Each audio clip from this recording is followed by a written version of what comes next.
has landed.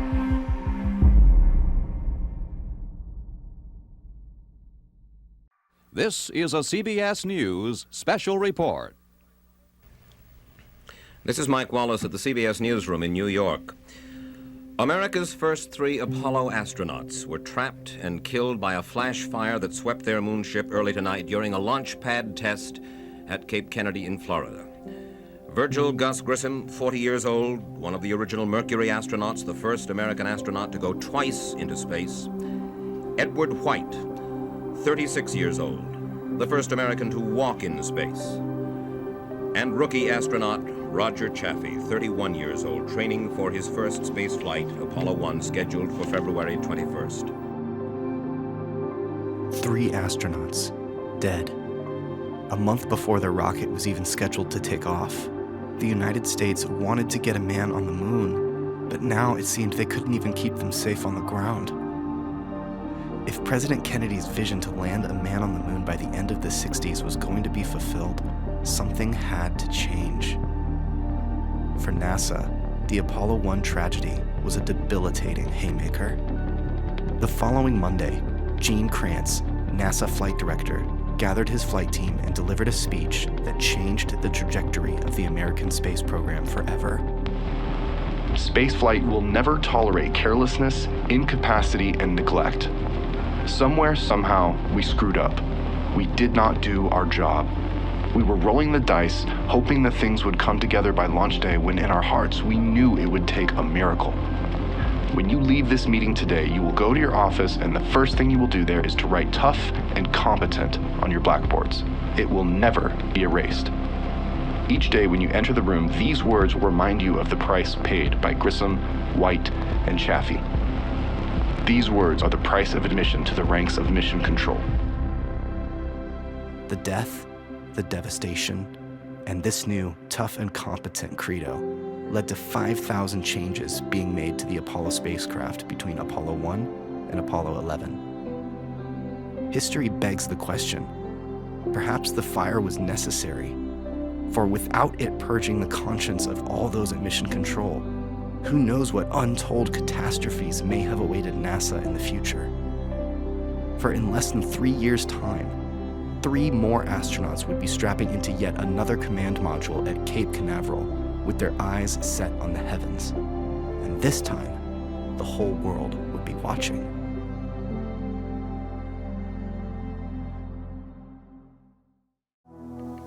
Good morning.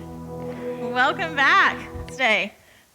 So it's so nice, I think it was Caden that said it, somebody was saying how it's so gloomy outside today, but it is nice to look out and see all your bright, shiny colors, all of your, I'm a little crooked right here, all of your Hawaiian attire today. So welcome back to our series, The Last Supper on the Moon. And I know some of you have told me that you've gotten this book and have gone ahead and read it, but I'm just going to push it because I'm a reader all the time. So if you have not gotten this book, like I said, you can get it on Hoopla for completely free. You can borrow mine. But it is an amazing book that in a just hard to explain way takes the resurrection and crucifixion, the crucifixion and resurrection of Christ and the book of Revelation and ties it together with the first landing on the moon in such an interesting way. And our series this summer is not directly from this book, so you will get more things from this book.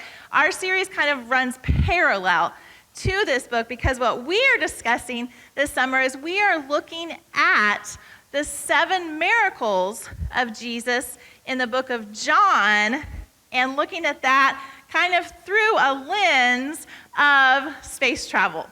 And it just sounds so weird, but that's what we do at the well sometimes. But it works so well together. We really, really enjoy it.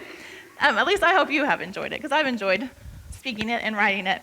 So one of the things we just looked at, I don't know if any of you were familiar with what had happened in the tragedy. I grew up going to a camp in Orleans, Indiana, And very close to that, there is the Gus Grissom Museum. So I actually had learned all about this before I really knew that much about space and had heard about this. So when I saw our video today, putting those two things together with what kind of I learned when I was little, along with what we're studying, I thought was very, very interesting. So we've looked at a couple of miracles so far. Remember we said that each one of the Gospels, there are 4 Gospels, and they're written by people who were close to Jesus, who spent time with him. But each one of them are kind of from a different point of view. They're all true, they all say the same things, but they're just from different people's viewpoints. And each one also has a special purpose. So the book of John we're looking at today, and if you've been here very long, you know that John is my favorite disciple because he is the most petty disciple, because he talks about how much Jesus loves him all of the time. He calls Peter out all of the time, but I love John very much. But in his gospel, his purpose of his gospel is to show us who Jesus is, Jesus' character, and what he came to earth for. So all of the miracles, we talked about a couple weeks ago how John has said that everything he saw, he couldn't put in 1,000 books. So he just chose things to put in his gospel that led us closer to the character of Christ. So every miracle that we're looking at how that shows us who Jesus is. And the first week, we looked at turning water to wine. And through that, we really learned how Jesus is both our celebration and can bring us a healing that never runs out. Last week, we looked at the man his son was healed, the nobleman from Capernaum, who his son was healed. And we looked at how sometimes rejection, because Jesus didn't go back with him, rejection is sometimes a gift.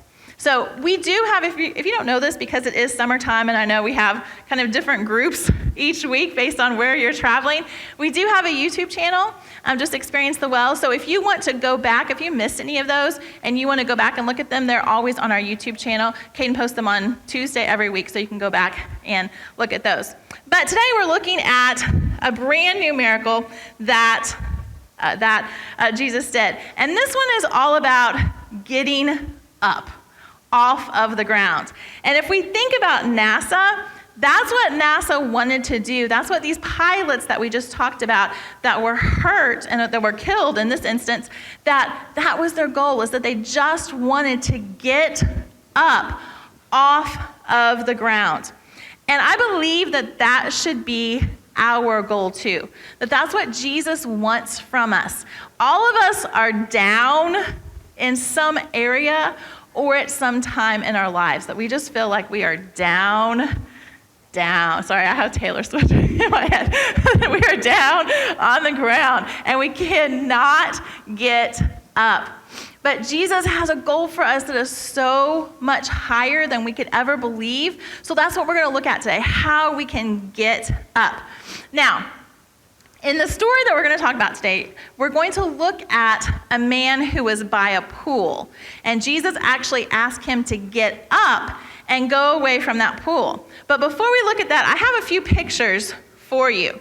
So in our first picture that we're going to pull up here, this is the Mercury 7 team. And they are, I always feel like I'm in the way here. I'm just going to move around a little bit. They are at Cocoa Beach here, and they're just chilling out in the pool in Cocoa Beach. But they are learning how to evacuate once they come back to Earth, because they will land in the ocean. So they're learning with all of their equipment how to get out. You can go on to the next one. In our next picture, this is actually, and I know this one's a little bit grainy here, but this is Buzz Aldrin. So anytime that astronauts have to learn how to do something in space, the best way to do that is to be underwater. So if you've ever been underwater, anytime I am an old lady and do water aerobics, so it helps, but there's less gravity. You're more buoyant underwater, so that can help you see what it's like in space. So they get all their gear on and they practice with their gloves and with everything, doing the jobs that they have to do underwater.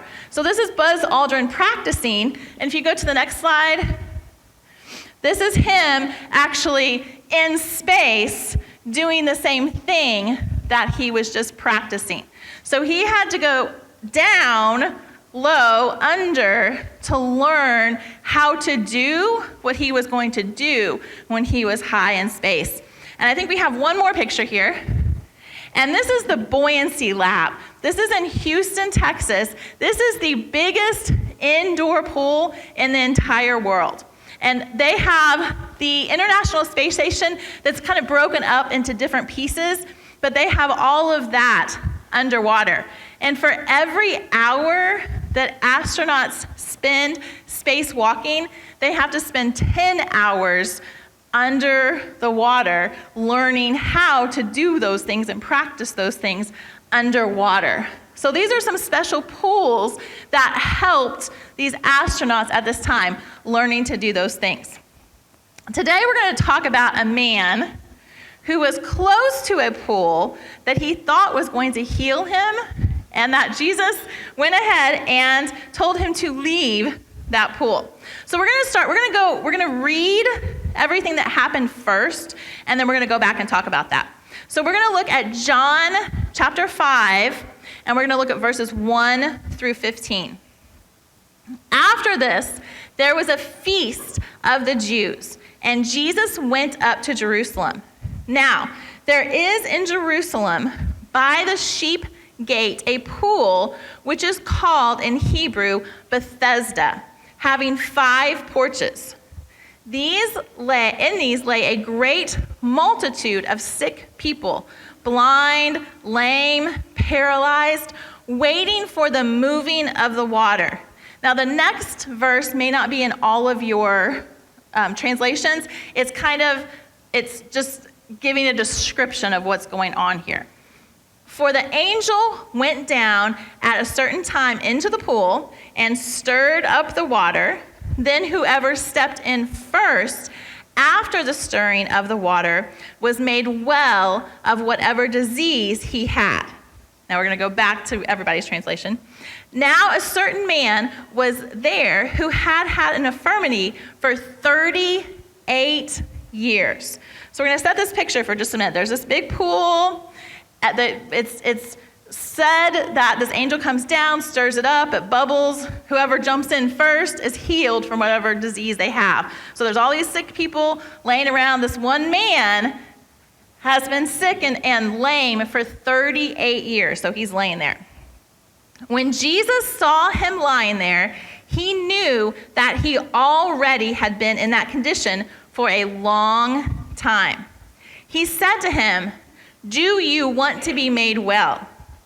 The sick man answered him, "Sir, I have no man to put me into the pool when the water is stirred up. But while I'm coming, another steps down in before me." Jesus said to him, "Rise up, take your bed, and walk." And immediately the man was made well, took up his bed, and he walked. And that day was the Sabbath.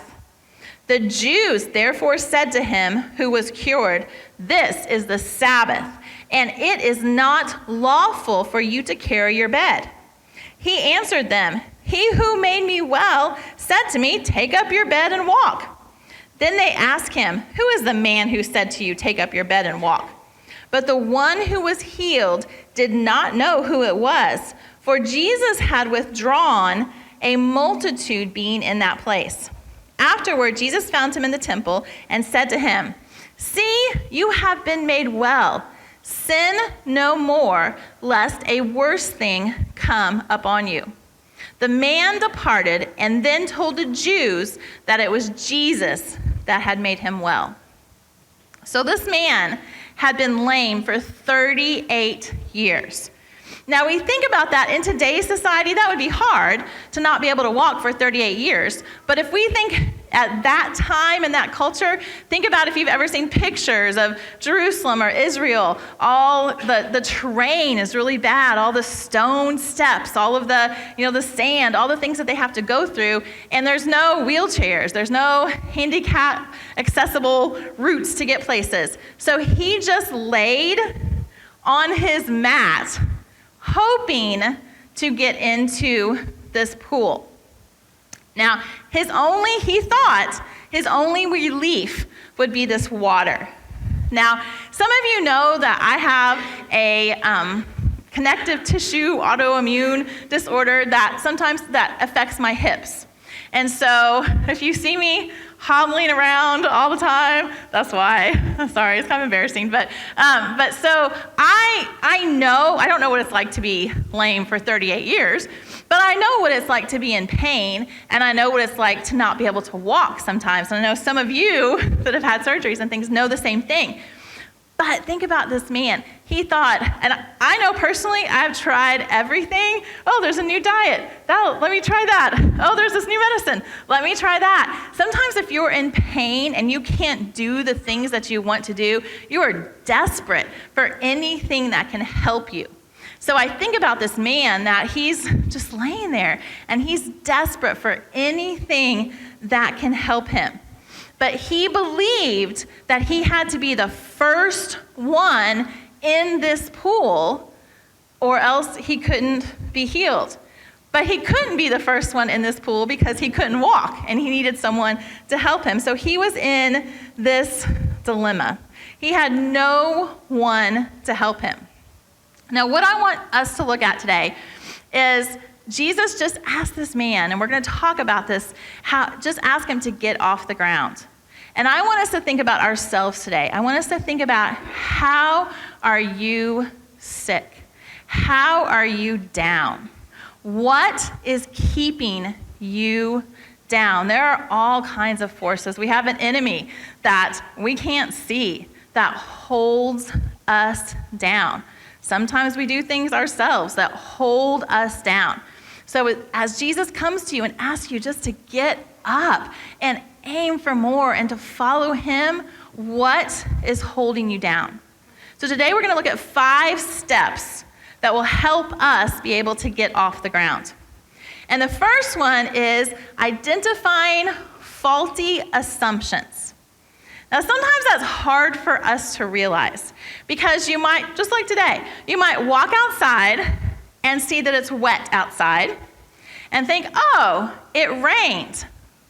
But unless you actually saw the rain, you don't know for sure that's what happened. Maybe it was water day at the daycare and we had the hoses out everywhere.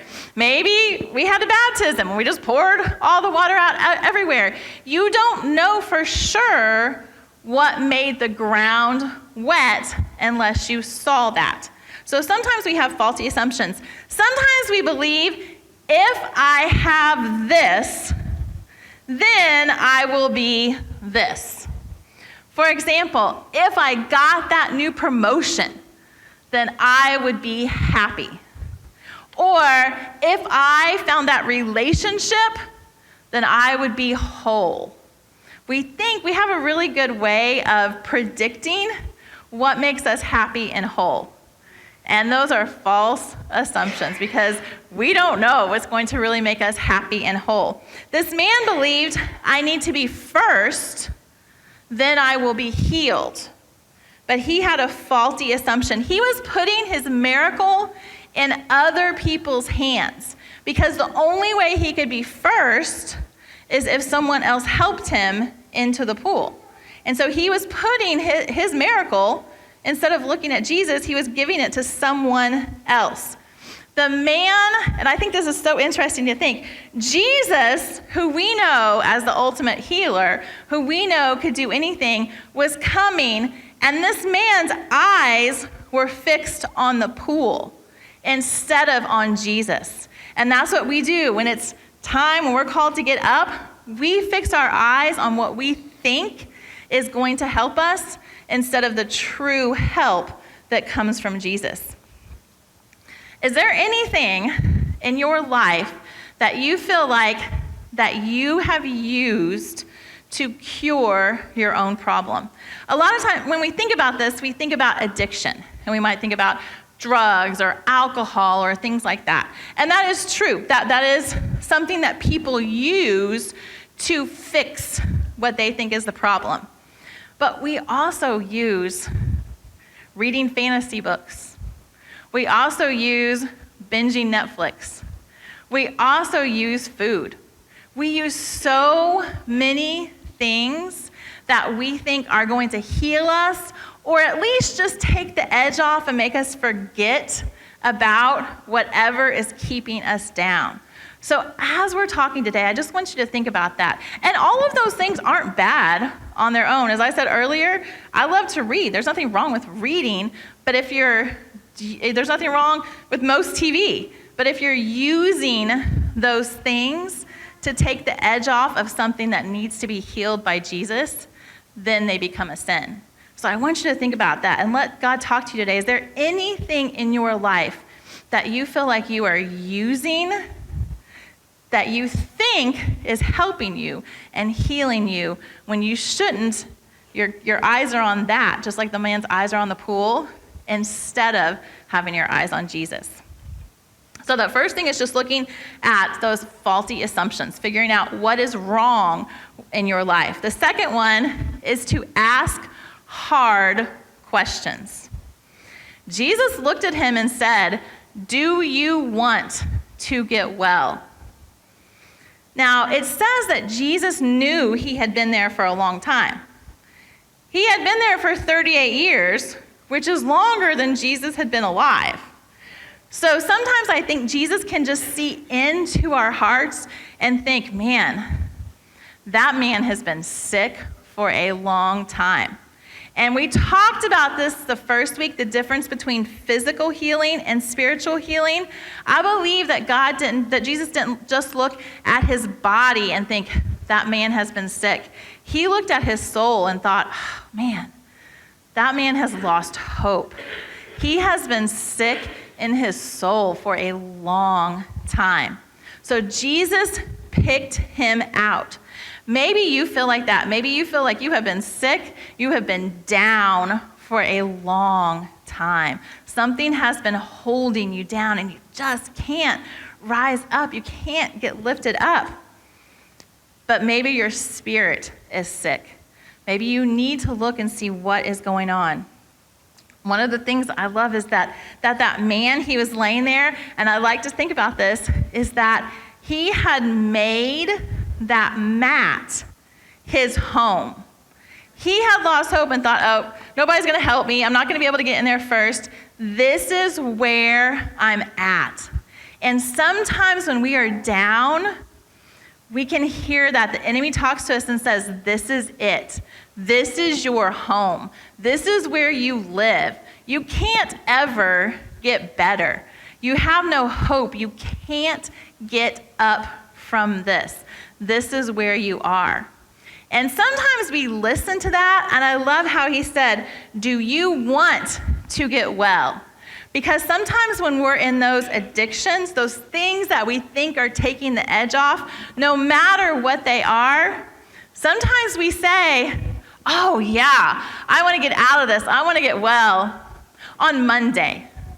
Let me just have one more. Let me just have one more of this, one more time with this person, one more drink, one more whatever it is.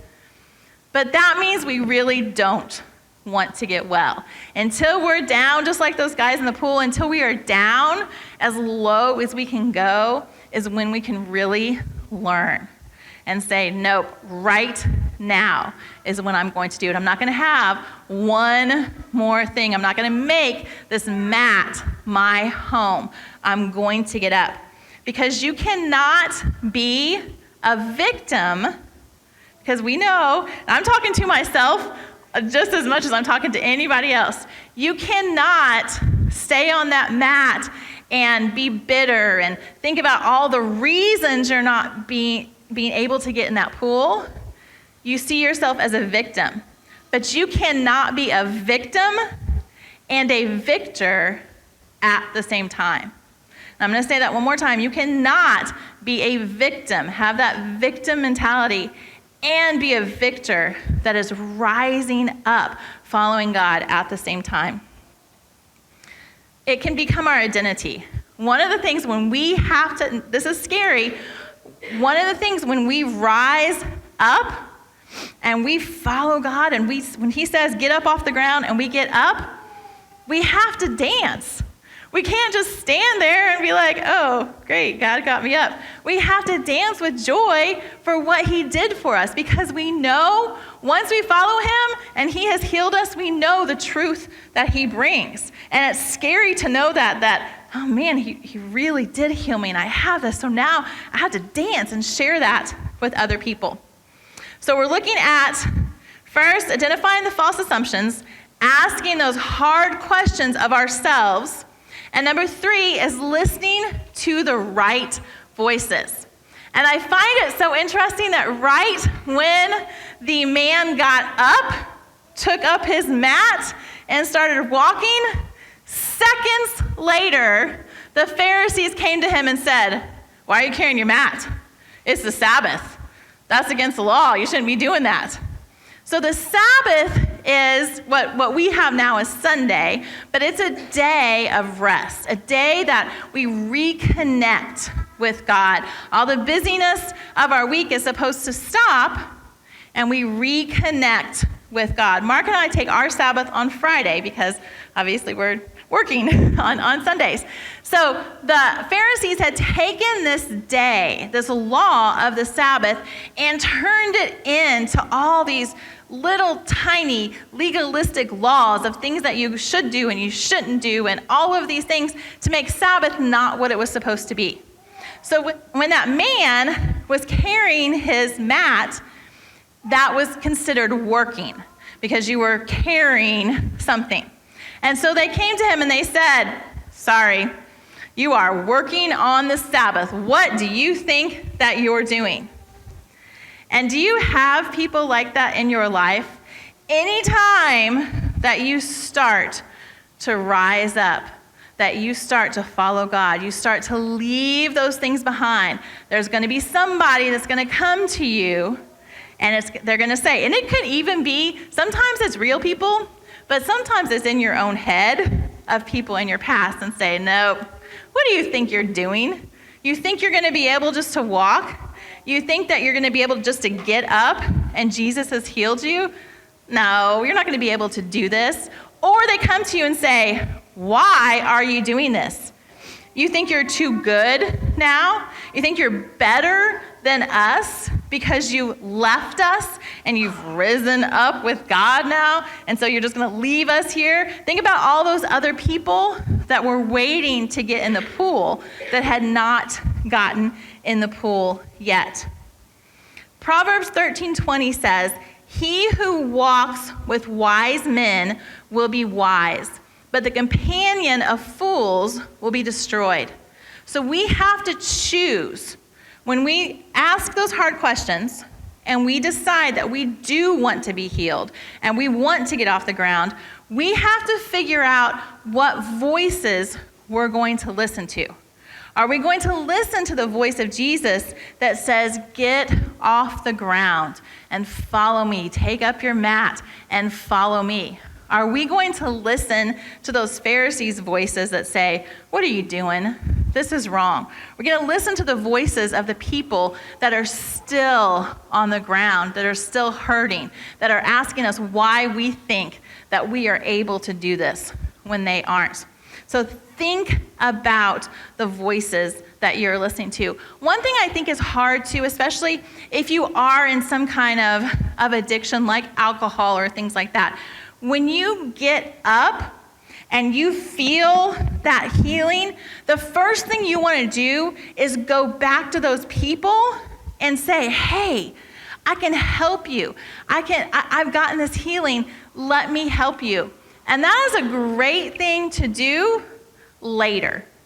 Because sometimes when we first rise up, I think about like a little horse just being born and how the legs are all wobbly and they're learning to walk.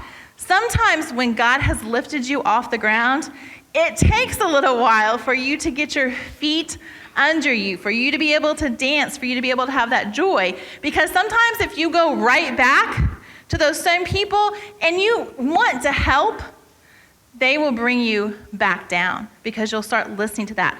So it's a great thing to want to do, but give it a little time before you go back to those, because they might still have those voices and still drag you back down.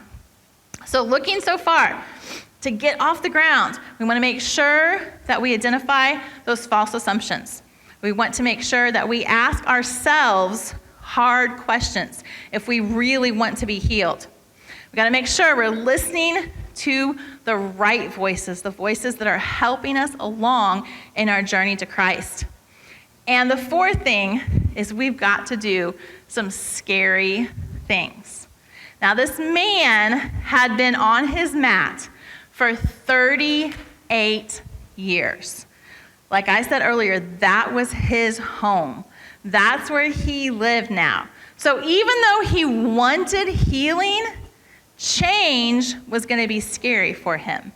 Because once he was healed, he would be expected to do other things. His thought was he was going to get in the pool. So when Jesus came, his thought was, oh, Jesus is going to help me in this pool to get healed. But Jesus doesn't come to follow our agenda or our plan.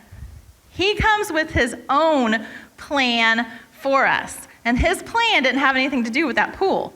His plan was just get up and walk. Now, I told you earlier about kind of my problems with my hips and things. And I will tell you, and unless you have lived this, it sounds really silly, but sometimes standing up is one of the scariest things that you can do. In the morning, I don't know if I'm gonna be able to stand up, and walk or not. I don't know. Sometimes I don't know if you guys ever noticed, but if I'm preaching, a lot of times I don't stand up during worship because I'm trying to save, my legs. But sometimes standing up, I don't know if I'm gonna fall back down, if sometimes at home I need some help, standing up and things. So think about, and that's just me who can walk most of the time, and this has only been going on for 5 years. Think about this man who for 38 years was laying there and couldn't walk. So it doesn't sound like that big of a deal, but just him putting his feet down and standing up, because it doesn't say Jesus took his hand. It doesn't say, anybody with him helped him. He just said immediately he was healed and he stood up. So that was a very scary thing for him. He had to step out and take action and do something scary. I can never say this. Thessalonians 5:24 reads, God will make it happen, for he who calls you is faithful. So his calling will always enable you. If he calls you, stand up, you will have the strength to stand up. You will have the strength through him to stand up. Remember his very first miracle that we talked about, and those servants took the ladles of basically the bath water to the head of the house. Think about how scary that was. They didn't know this was Jesus' first miracle. They didn't know anything about him. They took those ladles and let the man drink them, and then it turned out to be the best wine ever. The same thing with the man that we talked about last week with that was the nobleman. Jesus told him to go home and your son will be healed. He had to walk that 22 miles home and just believe God. He had to take that first step back home. So, looking at the Saturn V rockets, and we showed those a couple weeks ago when we talked about the Holy Spirit and that power that we have in there. It's really interesting because the Saturn V rockets use 3/4 of their whole fuel, which is 5 million pounds, to get 38 miles off of the Earth. Now, the whole trip is 240,000 miles. So they use 3/4 of their fuel just to get that first 38 miles, which is only 150 seconds. So that can show us how hard it is to start. The starting is the hardest. They have to use 3/4 of the rocket power just to get started. And then they can just cruise the rest of the way. And that's like what it is for us, is if you feel like God is calling you to get up in some area, you might not be down in your whole life, but everybody has some area in their life that they're struggling with. And if God is telling you, get up, leave your mat behind, get up and walk with me, He's going to give you that strength, because that starting, that getting up, that stepping, that first step is the hardest part. It takes the most energy. It takes the most faith, the most self-control to be able to do that. And our last thing is we're going to look at making different choices. So you have said, I'm going to trust God. I'm going to take that first step. Whatever He's calling me up from, I'm going to have faith. I'm going to do that. But then you have to keep doing it every day. Because after a while, that mat and that pool is going to look kind of nice. Because, I did used to just have to lay there. I didn't ever have to work. I didn't have to listen to these people complain about stuff I'm asking them to do. I just laid there. And we have those memories that come back to us, and they're always better in our head of what happened back there when we were down on the ground. Not all of human suffering, things that happen to us, are not all because of things that we have done. But some of them are. And sometimes we don't say that. A lot of times we say, oh, it's not your fault. Oh, this happened to you. And that's true. There are many things in this world that have happened to us that we have to deal with. But we have to admit that sometimes we're down on the ground because of us and because of things that we have done. So our last thing is just to make different choices. Keep going. Don't look back on that old life. Keep thinking, God has raised me up. He's picked me up off the ground for some purpose. And instead of turning your eyes back, keep your eyes forward on Jesus, because He has given you a new life. Because what you do with your liberty, your freedom, can turn you back to captivity. If you've known people who have gotten out of prison before, I have some family that have turned right back and had to go right back into prison because of choices that they made in their lives. But I also have family who was in prison, had just lifted up and had a purpose when they got out, and they are living an awesome life with their family. And that is your choice. You have the power of the Holy Spirit to make that choice. You don't have to do it on your own, but you have to make the choice to do that. Because who the Son sets free will be free indeed and remain free. And that is so important for us to believe. One of the things that Jesus said to the Pharisees in John 5:40, "But you are not willing to come to me so that you may have life." And that's what He was saying to all these Jewish people. You're not going to have life because you're so prideful about your own things, your own junk, all the stuff that you think is right and all the things that you think you're doing. You are so prideful about that you are not going to come to me, and so you will not have life. And all He is saying to us is just stand up. Just get up and follow me. I think it's really cool that the word NASA, just N-A-S-A, in Hebrew actually means to carry or to lift up. So we think about that when we can, as a former teacher, I try to give you those little things to stick in your brain to help you remember that. So as you think about this, think about NASA.